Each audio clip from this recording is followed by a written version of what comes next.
Hey guys, and welcome to another Sasquatch Theory podcast. On this episode, we have Melissa from Oregon. Her and her mother were at a campground when two Sasquatch approached the vehicle. It was a very intense encounter, and I was extremely excited to hear about it. It makes you wonder why these creatures will approach certain people and what their intentions really are. Why are they drawn to certain people, and why do they not care if they get seen out in the open? It really makes me wonder because these creatures spend their entire life avoiding people, and sometimes they just don't seem to care. Maybe it's the food in the vehicle that drew them in, or a lack of vulnerability.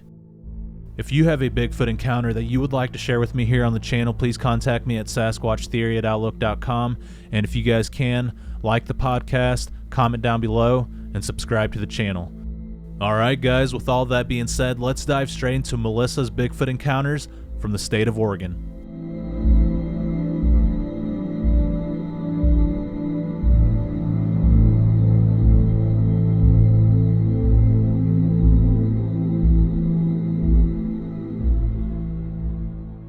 Melissa, welcome to Sasquatch Theory. How are you doing today?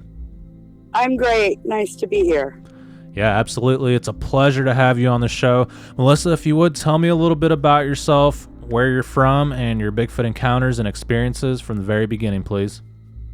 Okay, my name is Melissa Witz. I grew up in a small town called Cave Junction, Oregon.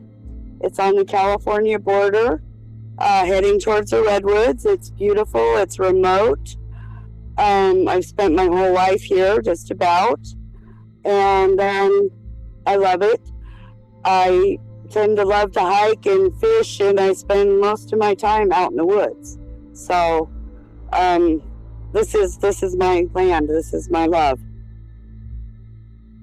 Good deal. That's about it. Yeah, and that's a beautiful area, by the way. If you would, Melissa, tell me about your first experience, your first encounter from the very beginning, and what you were doing that day. Kind of put me in your shoes and guide me through the entire experience. Absolutely.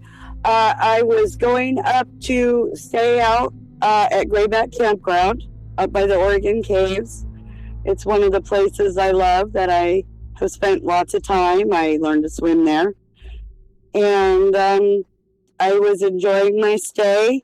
I'd had some rock throwing for a day or two before I had my initial experience. I was asleep in my tent one morning and felt something pat me on the head. It woke me up. I sat up. I could hear sticks breaking all around me. I just thought maybe it was game or something, I wasn't sure. It was November. It was just about getting ready for the campground to be closed for the season. It was the super moon. The night was just bright like day. My dog and I were sitting in the tent. We had just finished dinner, and we're looking out, and we hear big branches snapping and popping. And I'm going, oh, that sounds big. It might be a bear. So I reach over for my shotgun, which I usually carry. And my dog and I are looking out the door of the tent. My dog looks at me. I look at him. We see this huge looming form. I would say about 7 to 8 feet tall. The biggest thing I've ever seen in my life, broad shoulders. I mean, this massive, massive creature. He's looking at us. We're looking at him. I have never been, honestly, so scared in my life because, as people are told, Bigfoot does not exist. So I'm looking at him and I'm going, that's Bigfoot. My dog's looking at me going, yeah, and I'm scared. I'm not doing nothing. So we're sitting there staring at this large looming figure that's probably about 50 feet away. And he just turns and walks away. And that was my first experience. And I'm glad that it wasn't scary. I was afraid, but it could have been worse. But it wasn't, thank God. that was my first experience. So Okay, thank you very much for sharing that. And do you think the supermoon had anything to do with the Sasquatch being active that night? I do. Actually, the both times that we've had our encounters, it has been full moon. Okay, So I'll have to keep that in mind whenever I do research. And I often hear people say, "It's a full moon tonight, better get out there." And yeah, I think they move whenever it's a full moon. And even with like other cryptid creatures, you would hear about like them being associated with full moon. I mean, like if you think of like yeah, werewolves and stuff, and people say that Dogman's real, so yeah, it really yeah. makes you wonder. So like whenever this creature was in the area, it was throwing rocks and Yep. breaking And I could branches. smell skunky, but I thought it was just, maybe possibly a skunk. I'm in the woods, you know, and yeah, they were calling and throwing stuff, and I was like, oh, I thought somebody was messing with me. Honestly, Yeah. What did the vocalization sound like? it sounded almost like a howler monkey, but much deeper. Yeah. And what'd you think it was initially? I thought it was hippies in the woods trying to keep me away from their pot patches. Yeah. I can see it. I can see how you thought that. And once this Yeah, creature approached the tent, could you see, or the campsite, could you see like anything on like any features or anything, or did you just see the form? I just could see his form, and I was just so terrified, honestly, that because my mind was going, Bigfoot doesn't exist, but there he is, you know, and so all I could see was just this massive, hair covered thing, and I was out there by myself. There was nobody else there, you know, so How it was a little intimidating. Yeah, absolutely. How big do you think the creature was? Like how tall and how much did it weigh? I would say at least 7 to 8 feet tall and probably 500 or so pounds at the minimum, maybe 1,000. I mean, it was massive. Its shoulders were so wide and thick. Yeah. Yeah. And why do you think it approached you guys? I think it knew I was a woman out there alone, and it was curious. Yeah. So you had another family member there that also seen this creature? This is the second encounter. My mom saw him also, and there was more than one that time, and it was also a full moon. Okay. Well, guide me Yeah. through that encounter and We were let's hear about it. sitting we were sitting about in the same area, just a little farther up the creek by the old guard station.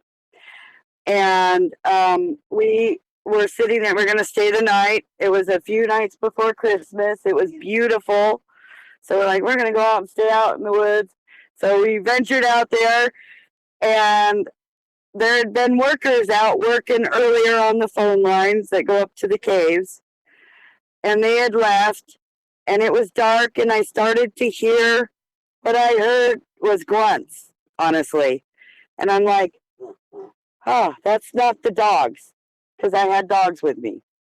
And we're in a little tiny Mini Cooper with a big moonroof, and we're sitting there, and we kept hearing it. And then we kept hearing stuff break around us, and it got quiet. So we just kind of settled in, and we started to relax and close our eyes. And all of a sudden, on the window next to my mom, this massive hand starts wiping the fog off the window. And it panicked me, it startled me. And my mom is looking at it, and she's like, oh my God, is that Bigfoot? And I'm going, yeah, that's Bigfoot. And I'm looking up, and he's looming over the Mini Cooper. And it may have been, I don't know, the same one or a different one. He was huge, about the same height. And then there was a juvenile with him. And it was like he was showing the juvenile what human people look like. I don't know how else to explain it. But they were looking in the windows. And I immediately panicked. And they both like felt it, I guess, and stepped back and then took off towards the other side of the road. I started the Mini Cooper and took off like a shot out of there. My mom's going, "That's Bigfoot, that's Bigfoot." There was more than one. And we took us a long time to be able to go back up there again. So those are my two experiences with Bigfoot. And there is no doubt in my mind, he is out there. He exists. That is his territory. And, be aware of it. It's like they want you to know, but they don't. I don't know how else to explain it. Yeah. They want you to respect their land, I guess, is the best way to put it. Yeah, absolutely. They're letting you guys know that you guys were on their territory. What did these two creatures look like? Oh, they were massive. The younger one was at least probably 6 feet tall and about 300 pounds. And the other one was about the same size as the first one I saw. So that's what made me believe that it may have been the same, family individual group that lives in that area. Yeah. And did they have conical shaped heads or round heads? Can you describe some of the features? Their heads were a little more pointy than ours, but they were massive, and their shoulders were massive, and their eyes were glowing like a greenish yellow, and it was very intimidating looking at them looming over us in the car. I mean, because they were just massive and hairy, and the muscles were rippling. I mean, they were the biggest creatures, and I've been bear hunting and done all that all my life, and this was different. These were massive creatures, and they send fear through my heart because I don't know what their intentions are. I don't know if they're good. I don't know if they're bad. It's just intimidating. Yeah. And what do you think they are, good or bad, from the feeling that you got from the encounter? I don't think they set out to hurt us, or else we probably wouldn't be here now, honestly. I think they were just curious more than anything. But I think if you're out there and you're doing stuff that they don't like and they feel that, then, you might be in trouble. That's just my feeling from my heart. Yeah. And with both of the encounters, did you guys have food on you? We did. Yes. And that's one thing I always, people tell you, "Oh, don't pack food in your car, blah, blah, blah," when you're out in the woods. I always do. And I never even think about it. Even when I'm in Montana, and there's grizzly up there, we still always pack our car with food and go out in the woods and, spend weeks and months out there. So. Yeah. And do you remember what kind of food you had on you? I had a lot of sweets. Yeah, I had like cereal. I had cupcakes, cakes. I had a lot of Taylor's dried meat, which probably smells really good to them. So yeah, we pack well when we go out in the woods. Yeah, that's very interesting. Let's see. What else do you think could have attracted these creatures? Was there like something going on? Were any of you like injured? Like maybe you had like a broken arm or some type of sickness happening, anything like that? No, not really. I mean, my mom and I both have illness, but we are actually active for as ill as we are. I have cancer, and she also does. So, but we are doing okay, and we keep going. And so I don't know if that had anything to do with it, or just two women in the woods with a carload of dogs, and they're going, "What the hell are these crazy people doing out here?" Yeah, absolutely. It's my theory that if somebody has like some type of illness, they can hone in on it like a predator And Yeah. yeah, that's very interesting, and it's sad that you guys both have cancer, but I find it interesting that Yeah. these creatures And were checking you guys out. I had never ever thought of it like that. So that's interesting to me too. And I'll definitely keep that in mind. Yeah. Yeah. Well, people say like they could be attracted to like the pheromones that we release or a certain like energy, and it could be possible like if you have cancer, it releases like a certain chemical in your bloodstream that smells different to them. Yeah, that makes sense. So, I Yeah. had never thought of that. And did you guys find any tracks outside of the car after these creatures left, or what happened after they showed up? No, both times I was so afraid. Like after he left the first incident, me and my dog got into my Jeep. I just left all my belongings right there, the tent. I grabbed my shotgun and the dog, and I bailed and came back in the morning and packed stuff. And the place where he was standing was in the parking lot of the campground. So there wasn't going to be any tracks there. And the second time, it was so dark, and we were so afraid that we just fled. We just fled the scene. I didn't get out to look because they were still standing across the road, and I wasn't sure if they were coming back over. Yeah. Yeah. And that's cool that you experienced it with your mom, because like a lot of people have these encounters by themselves and no one believes them, even their own family. So the fact that you and your mom got to witness this is a really rare thing, and it's comforting. Exactly. And my experiences were 7 years apart. So and I had tried to tell my mom about Bigfoot, and my mom always believes me, but there was still like this little bit of skepticism, in there. But when she saw it, it was like there's no doubt. When you see it with your eyes, there's no doubt. Yeah, absolutely. Yeah. And what time of day was this in December? In December, it was probably around 8 p.m. in the evening. And in November, it was probably around midnight, I would say he showed up.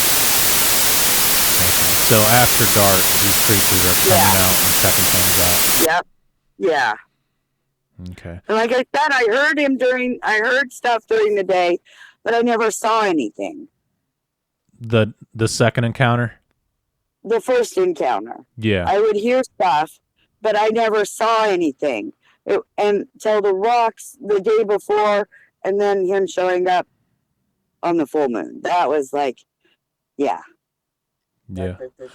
When you hear the activity, when you hear the activity, it makes you feel like you're going crazy. Like there's just something moving around you, and you keep looking, and there's nothing there, and you kind of just shrug it off and convince yourself that it was nothing, or it's people, or some type of animal. Exactly, and that's how we're told to do it, because everybody says, "Hey, Bigfoot doesn't exist," but he does. He's out there, and he's watching, and he knows when we're out there. Yeah. And whenever you saw these creatures' eyes, you said that they were glowing like a greenish yellow color. Were they self-illuminated, or was there like a light source reflecting off their eyes? There was an old light that the Forest Service keeps on their cabin, and it was just barely glowing. And when I turned the car on, that also added light, which illuminated their eyes. Yeah, that would be a really cool drawing for someone to do, these two Sasquatch creatures looking into the Mini Cooper. I think that'd be really neat. Yeah, it was like, I was so in awe. All I could do was look down at the window and go back up to the sunroof and look out and see how massive they were. And I just kept doing that for like a minute and a half, just while they sat there and looked at us. And me and my mom are just going, "Oh my God, oh my God, oh my God." And then I just panicked and started the car because I didn't know what else to do. It was just amazing, Yeah. Really, it's awesome. It's like they're park rangers looking into your vehicle. Like, what are you doing here? they're nature's park rangers, and you better be careful what you do out there. Yeah, absolutely. And you said the creature put its hand on the window. Is that correct? It did. It wiped the mist off the window to look in at right by my mom's face. What between us was glass. Glass, and it was just yeah. How close to yeah. the window did it put? Like, did it have its face? Right on the window. Yeah, he put his face right. Yeah, and then he looked right in, and put his Just face. like we would. Yeah, right to the window to look at my mom, and my mom was looking back, and she's going, "Oh my God, that's Bigfoot! Oh my God, oh my God!" And I'm going, "Oh my God, oh my God, it is!" I told you he was up here. Yeah. That reminds me of the scene off of Jurassic Park, The Lost World, whenever they have the little baby T-Rex inside of the RV, and like the parents come to look for it, and they look through the window. Exactly. I kind of had that same feeling, very much so, a prey feeling, like, oh my God. It's different to feel like the prey. Yeah. Of the prayer. Yeah. It was quite the intense feeling. I can't really explain it completely, but it's like fear and wonder and Yes. yeah, but you're like also in awe. Yeah. Awesome. The muzzles are fucking incredible. I'm sorry. Anyway, my mom gets excited. Yeah, absolutely. And what did the nose look like? It was more apish, I would say. Little a little flare at the end, like an ape, but large. A large nose. And their eyes are big and yeah. I mean, like I said, the first time I didn't get to see his face, but the second time there was just glass between us. Yeah. Did it look more human or more primate? I think they look more human in a lot of ways. They definitely have primate features to them, but it's more archaic, like Neanderthal, ancient. To me, I don't know. That's how I thought they looked. And me and my mom have gone through this ancient human or ancient ape human hybrid. It's hard to really put your finger on what exactly it is because it's so big. Genetic code. Yeah. Yeah. And have you both told other people about this in your area? And have you guys heard of any other encounters in that area? There's been tons of encounters here in Cave Junction. In fact, they have a Bigfoot club. And there used to be a psychiatrist that had a Bigfoot hunting group here. And he actually had a sighting at the same place where I was out at the caves. So there's a lot of sightings. And yeah, we told Forest Service. And then about a month and a half to 2 months later, they went up and burned the area. So my mom and I decided if we ever have another encounter, we will never report it ever again, because I don't know if they were trying to get rid of them or if it was a prescribed burn, but it just seemed weird timing. So, yeah, I did let Forest Service know, and they pretty much laughed at me, but I know that a lot of people have had encounters out there, so. Yeah, that is interesting that they burned the area after you told them about the encounters. And I've noticed that in areas that I was researching in, they would do these prescribed burns out of nowhere. Yeah. And I mean, they say it promotes undergrowth and yeah, it's good for the land, but nothing ever grows back. It's just like the trees are burned. No, I don't know. It doesn't seem any different than what it was before. I think it's an attempt and extermination of a creature that they know is out there. And that's just my heartfelt belief now that I've had the encounter and I've been, talking to other people and, researching things myself. I just believe that they already know they're there. They have areas that are, that's why they're Forest Service. That's why they're public lands, is because they know something is out there and they want to regulate it. Yeah, absolutely.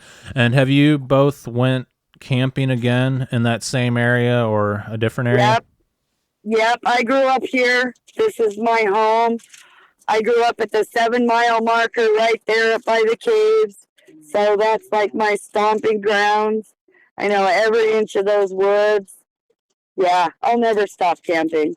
Even though I know they're out there, it's not going to deter me. Yeah. I'm not that afraid. I will carry a weapon and I will sleep in a vehicle as opposed to a tent now, but I'm not afraid. Do you think there's a connection with the Oregon caves and the Sasquatch beings? Yes, I do. I do. There's a lot of caves. In fact, I've heard that the cave system from an old Forest Service employee that was my relative goes all the way to Shasta. So I heard it stretches to Mount Shasta, as a matter of fact. And it's an extensive cave system. And there's a lot of places for things to get in there and hide. Yeah, that's a very interesting point you made. And I've noticed that in my area where there's Bigfoot encounters there's caves, and then miles and miles away where the caves start at again, there's Bigfoot encounters. So maybe there's a connection there. And Mount Shasta, I've taken reports from that area, and Ape Canyon, I believe it's called, and there's a lot of reports there. Yeah. It's really amazing how many really there are out in these woods. And like I said, I think they're tribal and like clan-like, and they live in clans and packs and tribes. That's the only way I can explain it. Yeah, and where do you think these creatures came from? Do you have like a biblical perspective, or do you think they go back millions of years? I think they're an ancient creature that's been here since time began. I really do. I think they've just been here longer maybe than we have. Yeah, absolutely. And have you ever found any structures in that area, any sign that would, like lend credibility to their existence in that specific area? Okay, well, when I was out mushroom hunting many years ago, I would find little makeshift tree like covers and lean-tos. So I think they do that out there. I have seen lean-tos in the strangest of places and went, wow, the hippies are getting out here. But I believe it was Bigfoot, because the trees were far too big. Some of them looked like they'd been kind of uprooted and placed, and it just looked odd. Yeah, it is. I recently heard that there were 2 campers, I think they were from Oregon, that were found dead over the holidays. Have you guys heard about that? Yes, they were up searching for Bigfoot up outside of Portland in an area where me and my mom know well. Yeah. And they froze to death up there looking for Bigfoot, is what I heard. Yeah. The initial report was that they were killed by Bigfoot, but then they changed it to they froze out there. So it's hard to say. Yeah, it really is, and I would hate to speculate, but it is frightening that they were looking for Bigfoot and both of them were found dead. And yeah, I mean, it could be possible they just weren't prepared for the elements, but I feel like if you're from that area, you would know what to expect. Exactly. I mean, it's pretty easy to check the weather and to know, hey, here in Oregon, close to Washington, it gets really cold at night. Cascades, it's high country and it's cold, and there's snow. Yeah. And sometimes it makes its own weather up there. The mountains get their own little jet streams going, and it gets cold. There's some real dark, deep canyons back up in there. Yeah. Lots of places for things to hide. Yeah, absolutely. It would be easy to get lost in the woods or not be prepared, especially if you weren't planning on staying overnight. And if you got lost, you Exactly. would really be screwed. But then also, these things are out there. There's Sasquatch out Yeah. there. So, I mean, it could have went either way, but most likely they Yeah. just weren't prepared. Yeah. And like I said, I'm not sure if they're good or evil. I don't know. I can't speculate on that. Both of the encounters I had were fairly benign, but I was afraid. I mean, I think that if I would have showed any aggression, they would have showed it back. Absolutely. Yeah. Well, it does sound like they had little ones there, and maybe they were just being territorial. Yeah. Yeah. Absolutely. Yeah. And I mean, it sounds like a peaceful encounter. It's not like they try to flip the car over or drop a tree on it. So, I mean, Nope. Nope. No. Just curious, I believe. But we were just startled by the whole thing. We weren't ready for that. yeah. Makes me wonder how many times they've done that at that campground. Like, how many times have they shown Yeah. themselves? Yeah. Yeah, I'm curious to know too. Because to have two encounters right in that same area, and I know a lot of other people have had encounters in that area and higher up. I'd like to know just exactly how many. Yeah. But I would say I've there's never, multiple clans out there. yeah, I would think so too, because that's such a vast area and it's so remote. There's just nothing out there. Yeah. And have you and your mom had a history of paranormal experiences? Or is this the only strange thing that you guys have experienced in your life? This is the most strangest thing I've ever experienced. Like I said, you are always told that it doesn't exist, and so the realization is just amazing because your mind is just like, oh my god, they do exist. And yeah, this is the most amazing thing I've ever had happen in my life. Yeah. Did you feel anything strange when it looked through the window? Like, did time slow down? Did you feel like a buzzing or anything strange? We just, my mom was just sheerly panicked. Just she couldn't believe what she was seeing. She froze in fear, and it was just, oh my god, that's Bigfoot, and he's looking at me in the window. And I'm like, oh my god, they're here. That's Bigfoot. I told you he was here. And it was just, yeah, it kind of got slow because you're in shock and you're panicked and you just don't know what to think. And you don't know if you move fast, if that's going to scare him and you're going to die. Or, I mean, it's just one of those amazing, mind blowing experiences that you have to experience for yourself. Yeah, for sure. At any point, did either one of you think about like videoing one of these creatures or taking a photo, or did that not even cross your mind? Honestly, we were in such a panic, it didn't even cross my mind to try to pick up my phone. And I was just like, I was just in protection mode, because I had my mom and the dogs, and all of a sudden there was Bigfoot, and it was just like, oh my god, get out, go. And then I thought, oh, after I got away, I should have tried to take a picture, get video, and it's something you think about after, because it's such an intense experience that it's hard to think about doing that at the time. Yeah, I know exactly what you mean, and I've had a lot of experiences with just like wildlife or even Bigfoot activity to where I have a camera on me and I just forget to use it. I guess like you're in such shock or you're so focused in on what you're looking at that you forget anything that's on you. Yeah, exactly. You just want to remember every second of that moment because it's such an intense moment. Yeah, and I think shock will do that to you as well. Like your mind's trying to analyze what's happening and fight or flight kicks in and you're not focused on anything else other than what you're looking at and what's going through your brain at the moment. Absolutely. Right. Yeah, yeah, Okay. yeah. So, do you have plans on going back there to see if these things will come back out? What's your goal in the Oh, future? absolutely. Yeah. I'm not, like I said, I'm not going to stop going up there. Um, yeah. I love to see them now. I think it's just such an amazing thing.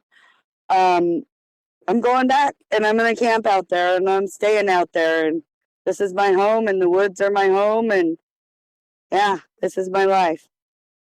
Yeah. And when those two creatures approached you, did you smell that skunk smell again or anything strange like that? Absolutely. It was very, very strong. It was pungent. It almost burned your nose. Was it like a sulfur smell? More just like intense skunk cabbage, skunky smell. Yeah. Why do you Like think you're standing in a swamp. Yeah, why do you think they smell like that? They're not the best bathers, perhaps. Yeah, it could be. I mean, people have speculated that possibly they put off like a stink whenever they feel threatened, and That could be too, just like us. We put off a fear pheromone, so that would make sense. yeah. And how long were you guys there before this encounter happened? We'd been there about a couple hours, just sitting there laughing, talking, enjoying the creek because we sit and watch the creek. And we were watching the guys work on the lines, and I used to do that type of work, so I was critiquing their work. And yeah, we'd been there a couple hours, and like I said, I kept hearing stuff off in the woods, and I was going, that's weird. That's not the dogs. And that's kind of how it just started. And then it got dark, and then they crept up on us to check us out. Yeah, I've also heard that they're attracted to women and children. Yeah, I could see that. I used to have encounters with what I used to think was a cinnamon bear as a child up in the woods. And I'd feed it peanut butter and jelly sandwiches. And I think now that maybe it may have been Bigfoot. Yeah, it very well could have been. Did this encounter make you think about instances that you've had in the past? Like, maybe that was Bigfoot, other than the bear you just explained? Yeah, absolutely. There's been times out in the woods when I felt that intense feeling of just being watched, and I could hear things, but you couldn't see it, but you knew it was out there. Yeah. So I think probably they've just seen me around all my life. Yeah. I've always thought to myself that they need to change Smokey the Bear to a Sasquatch. There you go. That would be perfect, especially up by the caves. Yeah. Yeah, that'd be neat. Okay. Yeah. Well, do you have any questions for me? Anything else that you'd like to mention? No, I just appreciate being able to tell you my story here, and thank you so much for letting us talk, and that was awesome. Yeah, absolutely. You both did an amazing job, and yeah, you really painted the experience for me in my mind, and I felt like I was there. I felt like I was sitting in the car, and this creature was looking in at me, wondering what the heck I was doing. Yeah, I'm glad. Well, thank you so much. We appreciate you, Miguel, and thanks for giving people like us the platform to share. Absolutely, Melissa. And if you guys encounter anything else in the future, feel free to reach out to me, and I would love to hear about it. I hope the best for you and your mother, and I'll keep you guys in my prayers. Thank you so much, Miguel. All right. Thank you, and you both have an excellent day. You too. Bye-bye. Bye. All right, Melissa, thank you very much for sharing your Bigfoot encounters and experiences with me here on Sasquatch Theory. And you and your mother really seem to be excited and rattled at the same time with these experiences. I can't imagine what it would be like sitting in a vehicle and two Sasquatch approaching me and looking through the window. That would just be creepy. I don't know how you both made it without screaming your heads off, but it is really exciting when you encounter these creatures, and it will really shift your paradigm and your reality, because we are told that these creatures do not exist, and when you encounter one, it really flips your world upside down, and that becomes everything you think about constantly, because your mind is trying to find a place to file the memory, and there's just nothing to compare it to within your mind. So it's a really disturbing thought, and for some people it's really exciting, but still it leads you down the rabbit hole and it never seems to end. I believe there is someone listening right now that has had a very intense Bigfoot encounter that they have not shared with anyone in the world. If you would like to share your Bigfoot encounter with someone who understands, who has seen these creatures, please contact me sometime. I would certainly like to hear about it, and we don't have to give your actual name or the location away, but you don't have to live with this all alone. Contact me sometime. All right, I appreciate everyone for listening. Take care, and be safe out in the forest.